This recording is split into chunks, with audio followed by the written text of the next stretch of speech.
Hello, I am Rachel McLean, Community Relations Liaison with the Mather, a forward-thinking life plan community being developed in Tysons for those 62 and better. Our community is projected to open in 2023, and we are currently taking reservations. At the Mather, we recognize that art infuses our lives with vibrancy and meaning, and we are so honored to be able to support the McLean Project for the Arts Meet the Artist series. Enjoy the conversation.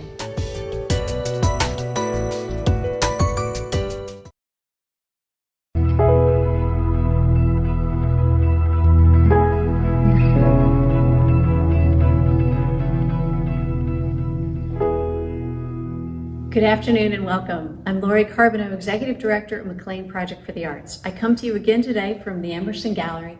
It's a beautiful location here in the McLean Community Center where MPA hosts our exhibitions.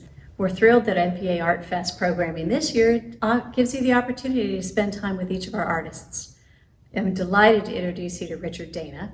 He's a board member, an artist, a scholar, an entrepreneur, and the fastest person I know on email, as he spends time with our ArtFest artists today. We welcome you back tonight, as we'll have another set of these interviews, and then hope you'll join us next week as well. Thanks for being with us.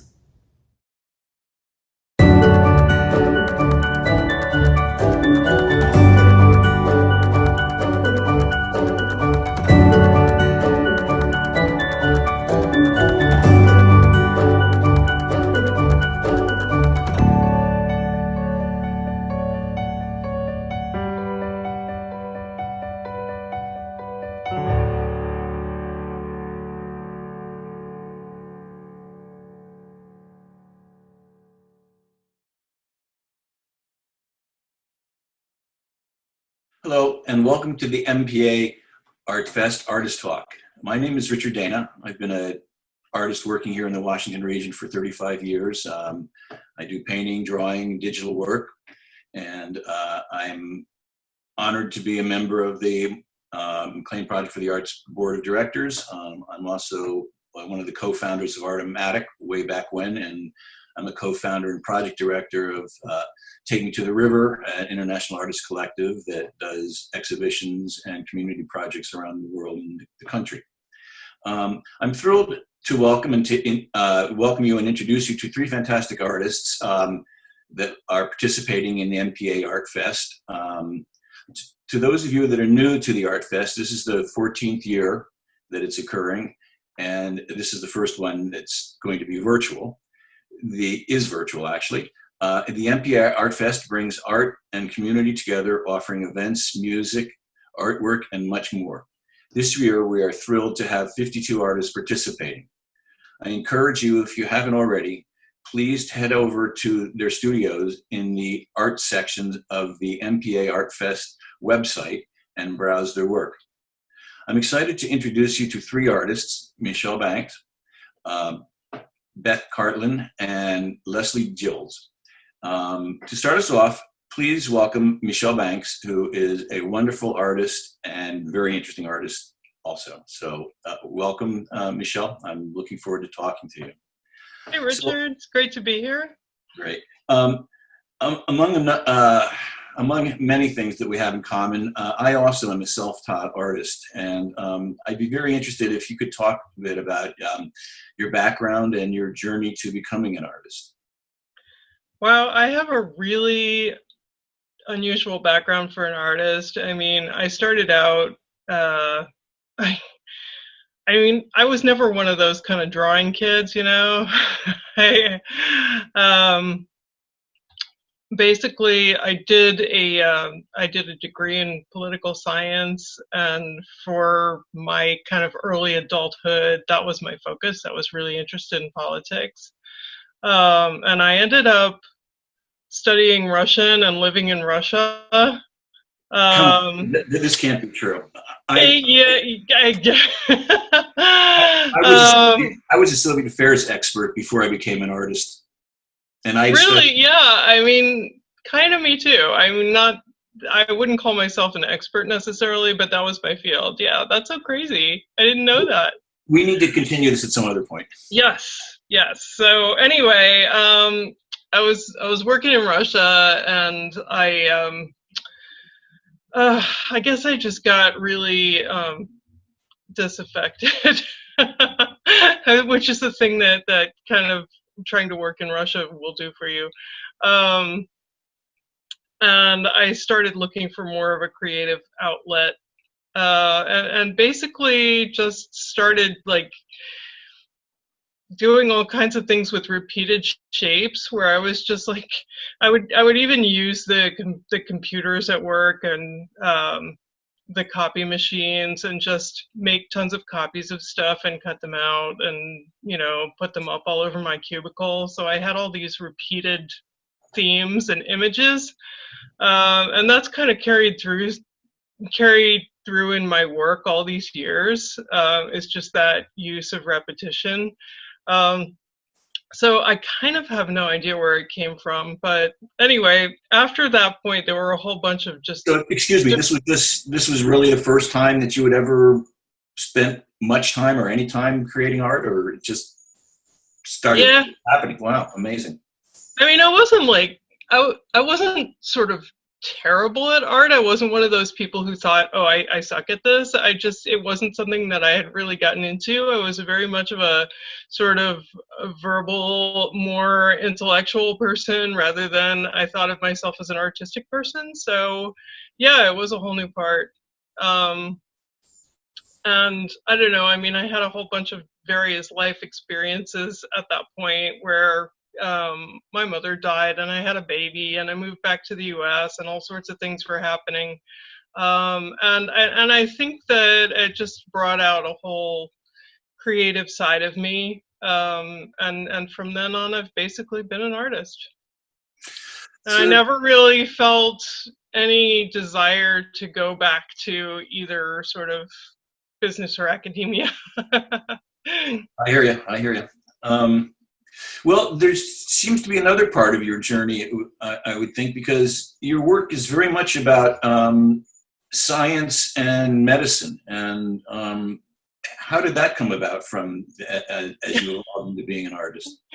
Yeah, none of it makes particular sense. I mean, I think everybody, when they see my work, they just have this, like, they have a narrative in mind that I'm either a former scientist or I'm a science teacher or something like that. And no, I'm not. I mean, it just, again, I was doing really abstract watercolors with like lots of splashy kind of bleeding work.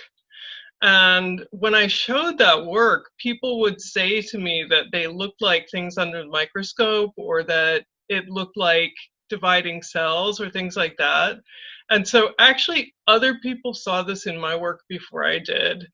So I kind of just got really interested in what other people were seeing in my work. And I kind of took it from there, really. I mean, I thought, wow, that is amazing that I'm doing that. And I kind of kept diving deeper and deeper into it. And now, I mean, I've been doing it for years, so I have much more of an intentionality about it. I mean, I'm reading a lot about science, and I mean, I have more of things have gotten slightly more linear. One of the things that, speaking of linear, it doesn't sound like you had the same experience that I had, but when I started becoming an artist, I had sort of dabbled in art and thought I wanted to major in it in college, but I did Russian studies, then went to graduate school in international relations, and then for 10 years was worked in Soviet affairs and economics.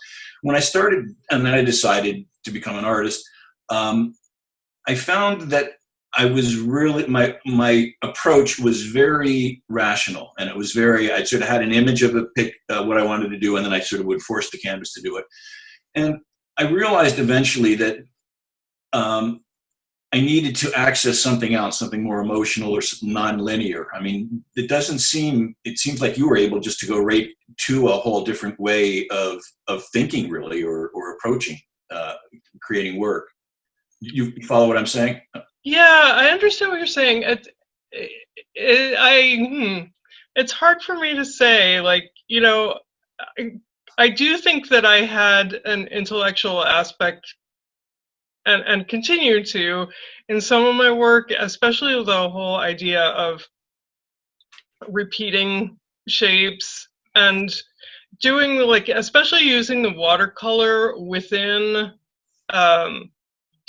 geometric shapes. So I'll create a geometric shape and then do something very loose and fluid inside it. Right. So I'm really interested in that contrast, and I'm interested in the fact that, you know, you couldn't create the same thing twice if you wanted to. Right. So, I mean, people have that quote that they say is from Einstein, I guess, that, you know, the definition of insanity is doing the same thing over and over and expecting different results. And I'm like, that's actually the definition of watercolor. You know, you do the same thing over and over again, but it's different every time. So, well, one of the things that I noted with it looks like how you present a lot of your work is almost like a morphological chart where you're. Yeah, I'm gonna show you another picture here. Exactly like that. Yeah. And for those of you that may not know, morphology is a branch of science, and actually is in a lot of different disciplines like biology, astronomy, crystallography, that's basically looking at shape and form and looking for similarities or differences. And you probably might remember from grade school seeing a chart of morphological chart, say, of animals or whatever. But that is is that a conscious decision to mirror morphological charts as a way of presenting your work? Actually, not really. No, I mean, I can totally see that, but no, I think it's more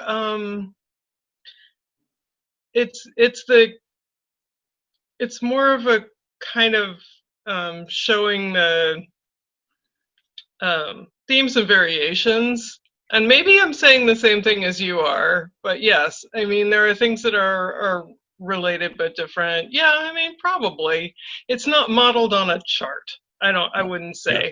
But it's essentially the same idea, is like these things are interrelated, you know, the same like yeah, or like phylogenetic trees kind of thing. Yeah, same thing. Yeah, you don't have. So even though it's not, though, I mean, like I don't usually set out to have. I mean, it is artistic. I don't sort of set out to say these are the various stages of this or that. You know, I mean, I'm interested in evolution, so I show a lot of that too in my work. So I like, you know, showing these minute differences. Another thing is like I use both ink and watercolor, and in both of these cases you can't really go back and fix things very much. Very unforgiving. So I think that I like that intellectually with the idea of evolution, because you can't go back. You have to only go forward. You know, you can make changes, but you can't go back and fix the things that didn't work. So does that introduce an element of well, just going with the flow? I mean, if you make a mark and that wasn't exactly what you intended, you figure out how to incorporate that mark into what the pattern is, or yeah, I mean, I think luckily, or maybe it's just that's why I'm temperamentally suited to this medium, is that I'm pretty comfortable with my mistakes.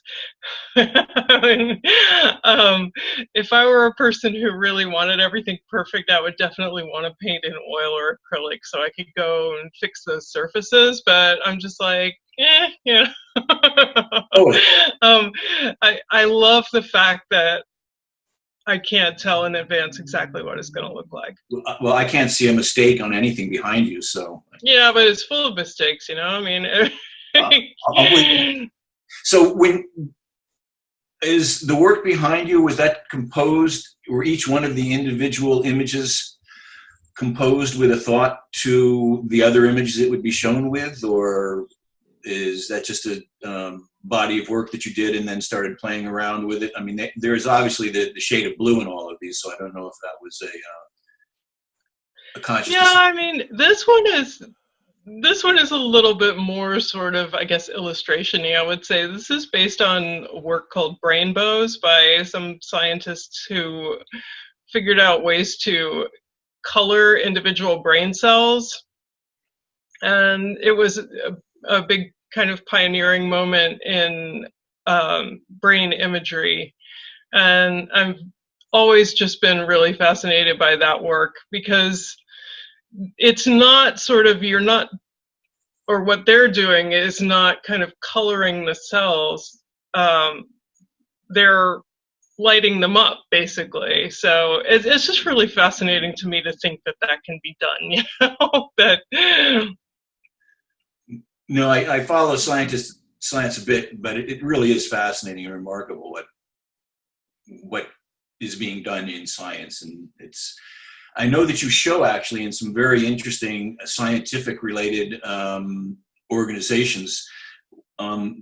What's the reaction from scientists with your work? Are they, I'm assuming, probably pretty intrigued? Scientists are usually very into it. There's sometimes you have some issues with people who insist on scientific accuracy, which I'm just like, I'm not that interested in exact scientific accuracy. I'm trying to suggest things that they might want to think about, rather than just, I mean, yeah, I wouldn't use my work as textbook illustrations. Exactly. So, yeah. And I've never aspired to that. But yeah, most people love seeing their work reflected in an artistic way. And also, just making it or creating new ways to think about what it is that they're doing. One of the things that I really like about your work, and it's not quite as evident in this, but there's a very interesting tension in some of your work where, again, it can be a grid like this with separate images. There's a real tension between abstract and representation. And in fact, these are not exactly abstract because they are a representation of something in real life, but you've done them in a way that thing which looks abstract actually is somewhat representational, and I find that Yeah, I mean, I try to stay right on that line between abstraction and representation, and I go a little bit back and forth on it. Like, you saw the two pieces that were behind me before. One of them was much more abstract, and one of them was much more representational. This one, again, so this is an ink painting. It's inspired by MRIs. But I mean, if you saw this on an MRI, I mean, this person is in very bad shape. So this one is much more of a metaphorical piece. It's kind of like about, or this whole series that I've done with the brain scans is about memory, kind of, and about learning. So I do this. This is ink on Yupo, and Yupo. Yupo is it's a sheet of plastic, essentially. It's polypropylene paper, so it's completely unabsorbent.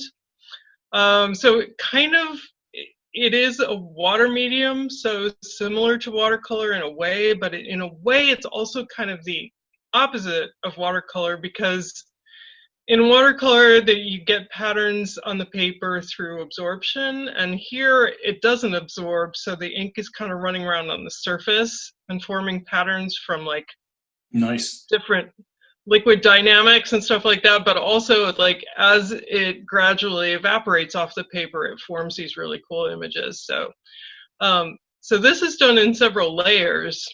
I use a mask to make the outline of the brain, and then I completely wet the paper, and I just go in with drops of ink. And I imagine this as kind of your brain receiving a sensation or a piece of information. And I leave it there for a while and let it sit. and then I wash it off, and it leaves these little ghosts, kind of like, as you take in information, but you lose a lot of it. Right. So, and then I'm putting more information on top of that. So it's a layered process, kind of like, like I said, like learning, like remembering. Yeah, metaphor. I mean, and that's a very good example, I think, of the tension between abstract and representational in your work. Unfortunately, we're running out of time fast. Can you, I was going to ask about your studio practices or work habits, and you've just told me about one of your processes, but do you say work on one series at a time, or are you working at several series, or it's all one big series that you sort of mix and match? It's more one at a time. I'll get going on something, and I'm sure, it's the same for you. You get into it, and yeah, I'll start making one after another. I mean, there was a while in this spring when basically I was just making painting after painting of coronavirus, because it was literally all I could think about, I mean, and then gradually I started branching out a little bit and thinking about some of the bigger aspects of, like living through a pandemic. But initially it was just the virus. And I mean, it's like a fascinating thing for somebody who's been painting viruses for years, that all of a sudden a virus is kind of the focal point of the world. It's a pretty cool looking virus, I have to say, too. I mean, it's a beauty, I mean, it's a wrecking ball, but it's a cool looking thing to paint. So you actually have painted it? Yeah. Let me see if I can find you I don't know if I have a background of a virus here, but anyway. So that's what you're currently working on then, is COVID related themes? I did that for about 2 months, and I feel like it was very heavy work. I did a lot of sad stuff, and I've kind of put that to the side right now. So I'm just working on sort of various little things now. I don't have a big project. I mean, that's part of the problem that all of us artists are facing right now, is that we don't really have places to show. So it's nice to have this that we can do online. Anyway, I have to say, one of the nice things about being an artist in a time of a pandemic is, so our normal workday is being in a room by ourselves, working without seeing anybody, and wow, this is a big change from my work habits. Not. I mean, that's true. I mean, yeah. So. The going out and seeing art in person is what I really miss. But as far as work, I mean, yeah, it was a pretty seamless kind of thing. I just, instead of going to the art store, you just mail order everything. But so I've got a lot more I'd like to talk to you about, but I think I'm probably at overtime significantly. But we need to continue this conversation. And are you friends with Ellen Weiss for some reason? Yeah. Ellen and I do. Yep. Yeah, so I think that's where we've met, is through Ellen. So yeah. So in any case, this has been wonderful for me to meet you and to get to know a bit about you. And congratulations on being in the MPAartfest. And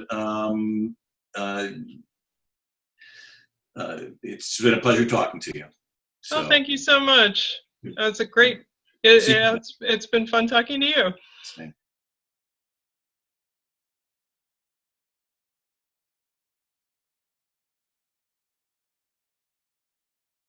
So it's my great pleasure to be able to interview Beth Cartland, a wonderful artist, and does extremely interesting work. And welcome, Beth. And why don't we start out by you telling me a bit about your background and your journey in becoming an artist? Well, it is lovely to be here at ArtFest. Thank you so much to be included in this with a lot of good, very good artists. So I'm excited about that. And my art journey, I think I've always been interested in art and have been around art. I had an uncle who was an artist. And then when I got married, I married an Army officer and we traveled around a lot. So I did art in all kinds of places and I had some wonderful instructors and a variety of art. I did ceramics for a while and then I did sculpture in Texas and I was a printmaking assistant in Oklahoma and painted in Germany. And so every place we would go, I would find a studio and a group of artists and try something new. And then we came back here to DC in '85. And I went back to the American University and ended up getting my master's in painting. Very interesting. It does beg the question, with you traveling around so much, how would you say that has influenced you? I think it has had a big influence on me. First of all, I discovered that you didn't have to be on the East Coast or the West Coast to find really good artists, that there were wonderful art studios and artists everywhere. One of the best places I was in was a little 4-year college in Fort Sill, Oklahoma, and they had a wonderful sculpture studio. We poured our own bronze, which was really exciting. Wow. And I did printmaking there, and then I've included printmaking into my current paintings. In fact, the work behind me, I have I think an old lithograph that I found while I was cleaning out and put that in this painting. And so I've added a lot of collage elements. So that incorporated the printmaking and the other places I've been. I admire the fact that you feel so free and open to experiment by, doing very different, using a very different medium. And I was going to ask, and you already told me a bit how they inform each other. And I mean, I guess in fact, at times they bleed into each other. Yes, they do. They do. And in fact, I was just looking at the art of Nigerian American artist Crosby, who's out in California, and she does wonderful big paintings. I've not seen her work in person, but she does a lot of transfers. And I was thinking, wow, I have never done transfers. But looking at her work, I thought I'm going to try, some transfers. I mean, isn't that the fun of being creative, being a creative person, that you can try new things? And it's just unlimited in the world of art. You can go forever. I would argue that, in fact, there are artisans and there are artists. And I think an artist is always a student and is always sort of pushing their own envelope and wants to do something new. So, I mean, yeah. I think that's how you grow, and that's one of the great things. And boy, you're living it to the full. Well, don't you in your work do new things? I try to. So when I had a chance to look at your website and was quite immersed in it, and your work strikes me as both very passionate and very spontaneous. And I'll come back to that in a little bit, but do you have any, have you been influenced by, say, literature or music or science or? Yes, often music will enter in. I like jazz, so I like the rhythm, the beat, the notes, the combination, and I find that in my painting, where I will do linear work, and then I will build things and scrape things and mark things out, and I think that's all very musical to me. Yeah. And then I'm just inspired by the world around me and what I see, what I collect. I bring it into the studio. I understand perfectly. I pretty much always have music on when I'm working. I think I would say music has influenced me as much as other visual artists, but just, and it can just be the energy or the passion in the music. But would you say that you adhere to any particular type of aesthetic school, like abstract expressionism, or is it more just you're just going your own? Probably some abstract and more just a combination of, I guess it's contemporary, whatever I see.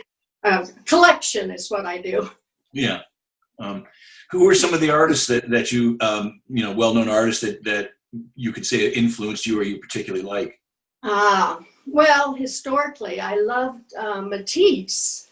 How could you not? There's such a sense of color and passion. And you look at that portrait of Duran that's all just blue on one side, or Madame Matisse, it's all green. And he had a way of finding just a little speck of color that he would put into a canvas. I mean, the Red Room was amazing, but in the other ones, there would be like maybe just a little square of pink, and it would just be there.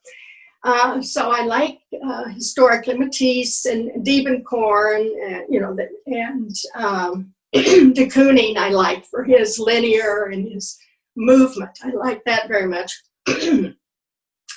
And then the women artists, Joni Mitchell and what's her name? Jackson Pollock's wife. I think she spent more time paying attention to Jackson Pollock than I think making her own artwork. But that's just personal aside. No, that's the way the world worked, particularly then. Maybe a little less now, but right, yeah. But currently, like Cecily Brown, and then I mentioned Crosby, who I've just discovered that I like her work a lot in the current. That's you're definitely got your ear to the ground, or your eyes to the guys to the museums or whatever.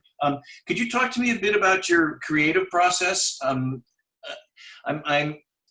I would think it's probably very process oriented, and well, it's the process changes depending on the canvas. I think a lot of times I will start out with a linear element. Sometimes it's just color, and then I will add, I will subtract. If I'm doing a collage, I will do the collage along with the painting, so they're never separate. And I will do, maybe I will make a print on rice paper, and then I will put that in the canvas, and then I will paint over it, draw over it, scrape it back. And for me, it's always a dialogue as the process goes on, and what does the painting need? More light, more dark, more line. So it is a continuing dialogue, and the challenge of going in the studio in the morning and saying, okay, how does it look from yesterday? I thought it was great last night. I come back, oh my God, that's terrible, right? That feeling. Definitely. So it's an ongoing process. But I do love lately that I've been doing a lot of the collage, and I think part of it is I've been cleaning out my file drawers during the pandemic, and I found a lot of old works on paper that I thought, oh, well, not so great there, but wow, it would be good in a collage. So, recycle, reuse, repurpose. I love doing that. Out the drawer. One of the things that I've done both abstract and representation, but one of the things I've found frequently with some of my abstract work is when to stop and when to go on. And sometimes it's like, I should have stopped, but yes. But then it doesn't quite feel right, and it is an interesting. I think you agree, yeah. Yeah, absolutely. I think that's always the artist's dilemma. First of all, facing a blank canvas, the challenge of a blank canvas, and then when it stops, and for me, I don't know about you, it just has to feel right, that it works. That's and I've had canvases sit around for, I had one that was like 4 years, and I just couldn't resolve it. And then one day I came in and I said, oh, that's what that's about. Bang, bang, this is what it needs. And it was done. So it's just, I mean, that's part of the challenge, the intrigue, and the fun of being, and the frustration of being a painter. So I'm going to ask you, as you talked about the starting with the blank canvas and what to do, I'm going to start by a little anecdote concerning Jasper Johns, who was notorious about not wanting to talk about his work and was sort of curmudgeonly with interviewees and critics. And he was asked, well, Mr. Johns, what is your work process? And he says, well, I do one thing, then I do something else. Next question. But that is sort of, I suspect for your type of work that could be, I mean, and that's what I sort of meant by process, is you do something, I mean, you maybe just do something spontaneously and then you react to it. Yes, yeah, you're right on that, yes.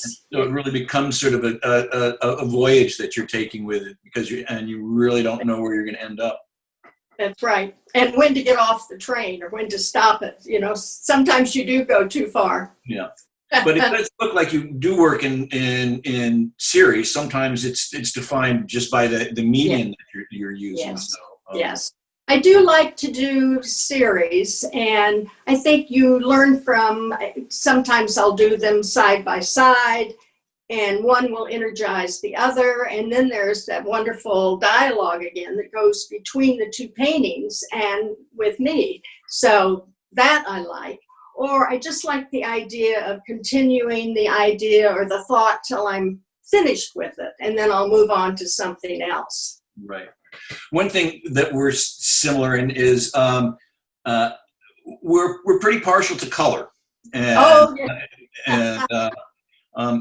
there has been a tendency sometimes that art can't be too colorful. If it's too colorful, then it's not serious. But obviously, you're not afraid of color. No, and of course, when you go to school and you learn the Renaissance foreground, middle ground, background, and that's great, and you do that for a while, and then after a while, at least I did, I let that go and just have the planes wherever they are, and not consciously work for a middle ground or a background.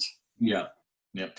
Unfortunately, time is fleeting, and we've still got a lot more to talk about. But let me just wrap it up with question or two of how has the being in the pandemic affected your work, or?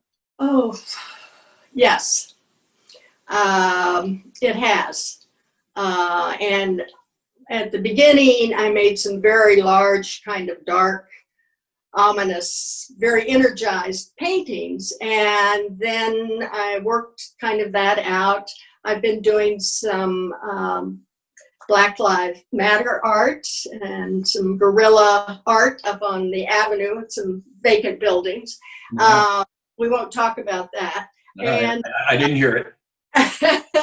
Then I think I've come to realize it's a time to really be quiet and to evaluate and to realize that we will come out of this, but we'll be in a different place. I think everybody will be in a different place. So I'm hopeful and anxious. Well, not anxious. I'm not anxious, but wanting it to be over and get back to normal life. But I have had a lot more time in the studio, which has been a lot fewer meetings, more studio time.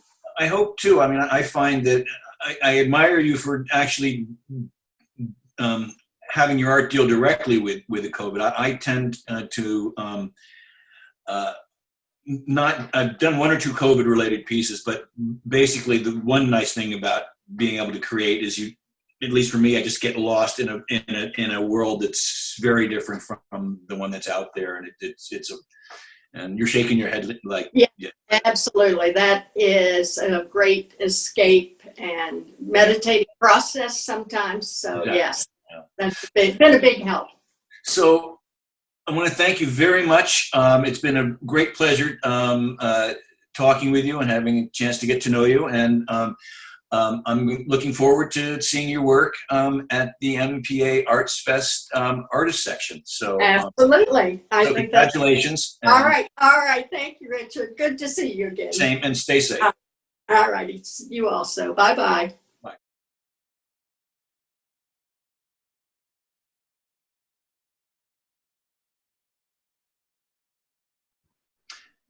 So it's my great pleasure to introduce Lesley Giles, a fantastic, intriguing artist, and it's my great pleasure to be able to interview her for MPA Artfest.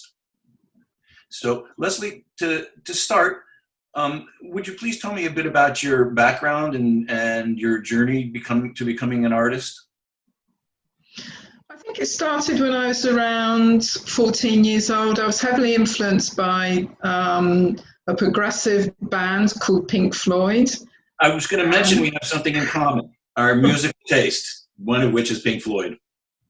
And, you know, they just blew my mind. But I wasn't going to be a musician. I was a visual artist. But I like the fact that they reminded me, well, they were architects, but they reminded me of painting in a way, because I mean, I know the words are important in their music, but it was the music, the sounds.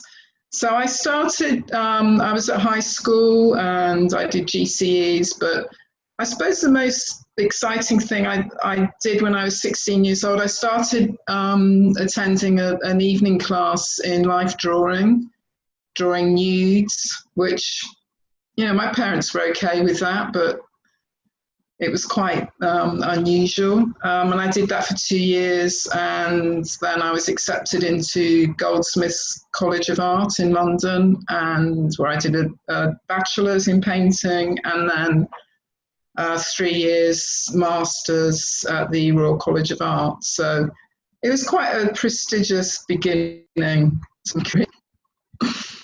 And then from there, I was a professional artist, and it was a different world then. I mean, I can't imagine how my career would have developed if I'd been born later on, but it was very competitive. People didn't buy art.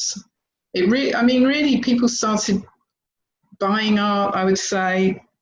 Other than rich collectors, I'd say in the late 80s. And funnily enough, I was thinking about it because of this being the art fair. I actually took part in one of the first ever art fairs, which I'd forgotten about, in London, called the Affordable Art Fair.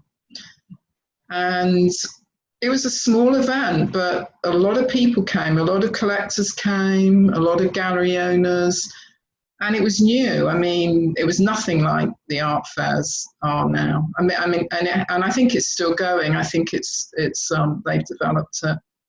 So I like art fairs, and you know, I was really happy to do this, and I kind of like virtual art fairs as well, because you don't have to stand there for, you know. Although I love meeting. I love meeting people and talking to people about my work. So maybe next year. Well, or there's going to be a hybrid, because I think there's some of this virtual is going to stick. So, and it just is another venue for artists to have their work shown that's become much more acceptable. One of the things in studying up on you by looking at your resume is you have done a lot of traveling. You are very peripatetic, and I'm assuming that must have had some influence on you. And I wonder if you can talk to that. I think travel is probably the subject of my work. And in the 80s, my partner and I, we had a 1960 VW camper van. And we used to go every summer or late summer, we used to go for 6 weeks in this camper van. I mean, we had no toilet or facilities or anything, but back in the day, I mean, you could just, like we used to park, you could go to the top of the Alps in Switzerland, you could park on a beach in Brittany and France. And I think the furthest we went was, we went to Istanbul and down into southern Turkey. And a lot of my early work was really based around those places and those experiences. But since I met my American husband, everything's been to do with aeroplanes. So now we fly. I hate flying, but you know, we've been further afield. But I guess the most exciting travel I ever did was to China in 1996. You probably saw that on my resume. And I was invited, this is before modern China. I mean, this was way back where nobody had a car, nobody had a passport, very different from the China of today. Still very much a peasant society, even in 1996. And I was teaching at Xinjiang College of Arts, which is in the, Xinjiang is an autonomous province of China up in the Gobi Desert. Right. People may have heard of it recently because that's where the Uyghurs live. And the systematic racialism was already there when I was there. And it put me in quite a difficult position because I was working with Uyghur people, and but the authorities were Chinese. They were Han Chinese. And I was like piggy in the middle.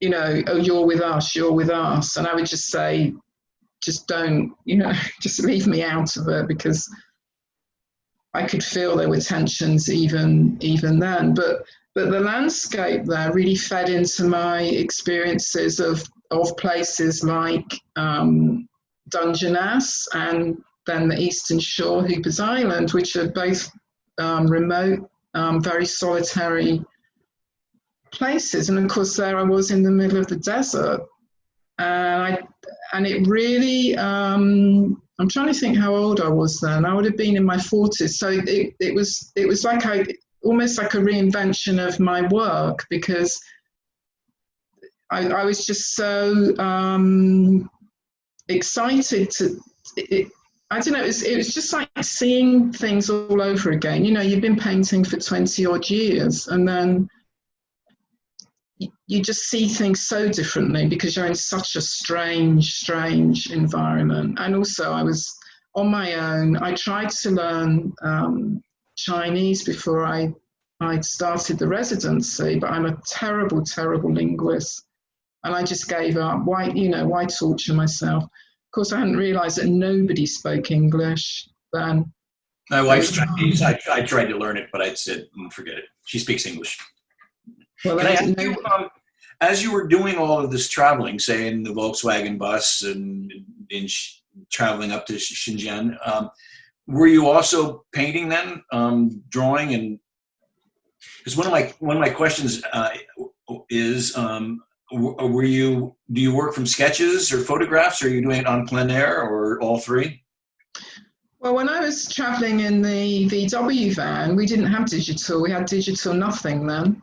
So everything was sketches, and I sketched all the time. I used to call it my traveling studio. And then I would work. I'm not a plein air painter. I don't paint from life, I'm not outside painting. So when I got back and I was in my studio, I would work from the sketches, and you know, I took photographs as well, which I had printed.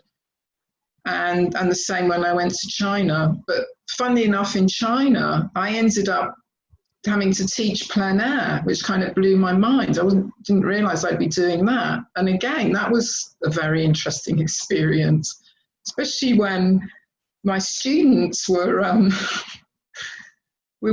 went on a trip. It was a special trip to the Altai Mountains, which then was no Westerner was allowed to go there. You had to have a special permit. I was actually followed around. I knew that there was a spy following me around.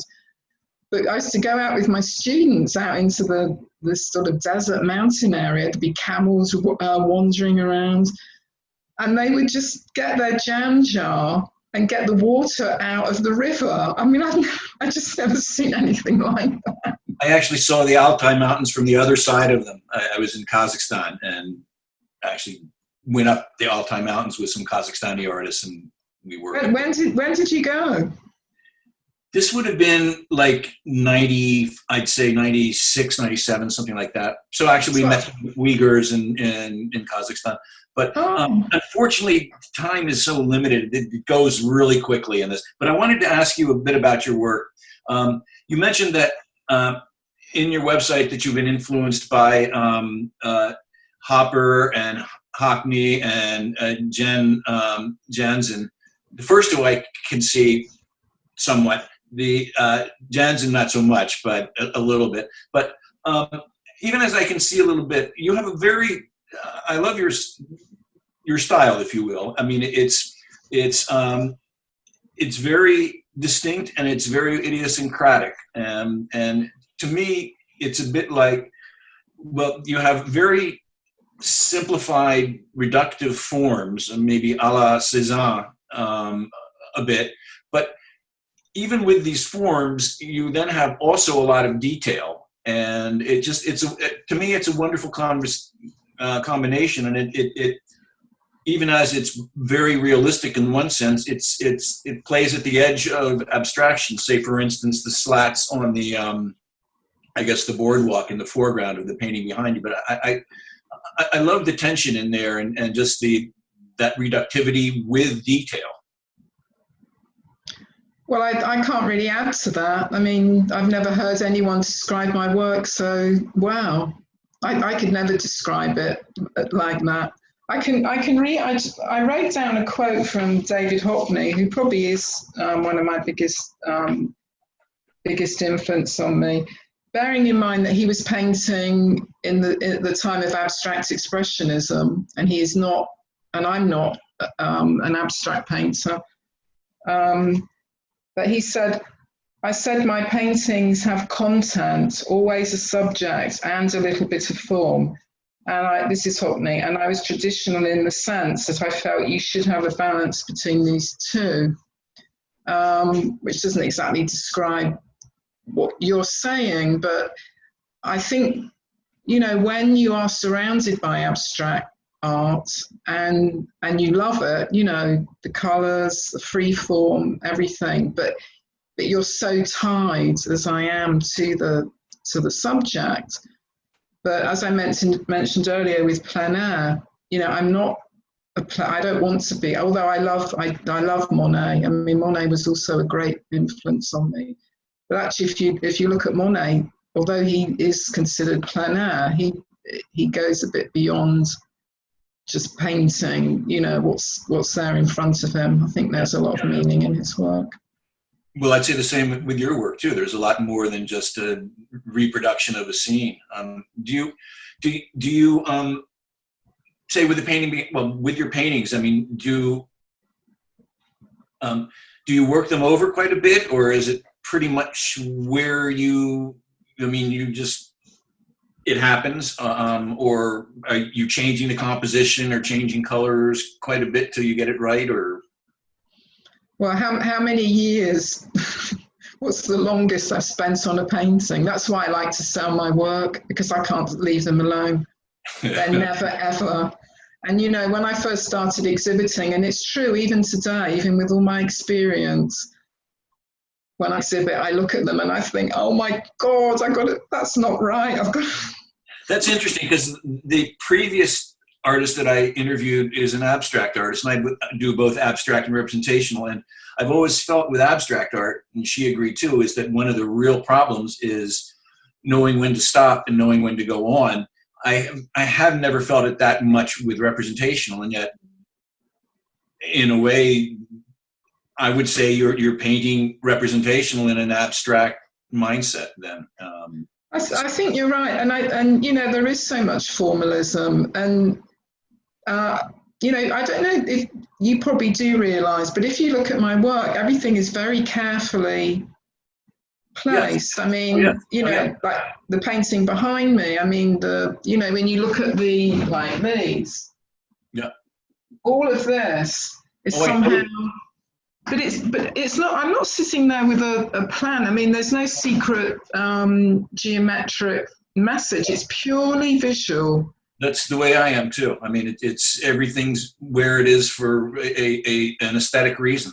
It's my aesthetic.